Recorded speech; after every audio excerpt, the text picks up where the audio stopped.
It was a catastrophic way to fall out with a near neighbor, to shoot one of its planes out of the sky. Turkey's downing of a Russian jet last November led to a breakdown in relations between the two countries. There had been warnings issued in the weeks beforehand. Whoever violates our airspace, despite the continuous warnings and the declarations of engagement rules, it is our international right to take any precautions against it. Today's tragic event will have significant consequences, including for the relations between Russia and Turkey. Very quickly, Russia imposed economic sanctions on Turkey and cut off all charter flights between the two countries. It reduced the huge number of Russian tourists visiting Turkey to almost zero. At immediate risk was trade worth an estimated 30 billion a year. But this is a complicated affiliation. It may have been severely rocked by November's events, but it was always going to be revived one way or the other.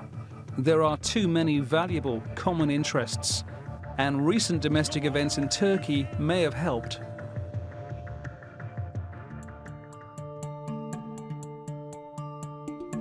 Vladimir Putin was one of the first foreign leaders to phone President Erdogan and voice his support after the coup attempt of July the 15th.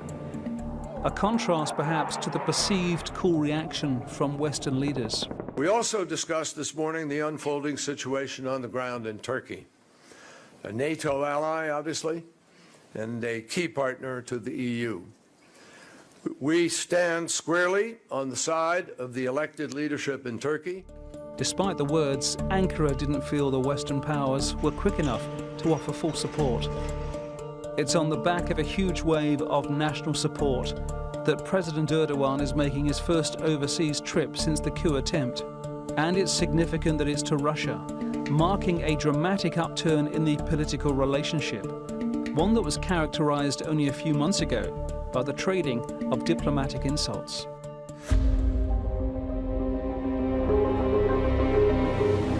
It's seen as a fresh start, a new beginning to the relationship. Тем ваш сегодняшний визит, несмотря на очень сложную внутриполитическую ситуацию в Турции, говорит о том, что мы все хотим возобновления нашего диалога, восстановления отношений во имя интересов народов Турции и России. But there are still serious and deep-lying differences between the leaders, despite the smiles. Not least the backing of different sides in the Syrian war. Bashar al-Assad has been strongly supported by the Russian military, while Turkey has been implacably opposed to Assad since day one of the war 5 years ago. Now things may be changing, possibly prompted by Russian success on the Syrian battlefields. Şunu çok açık net söylemem lazım. Yani Suriye'ye barışı getirme noktasında artık en önemli adım, en önemli aktör birinci derecede Rusya Federasyonu. And while the liaison between Turkey and Russia may still be in the thawing process, the relationship between Turkey and its NATO ally, the United States, remains strained.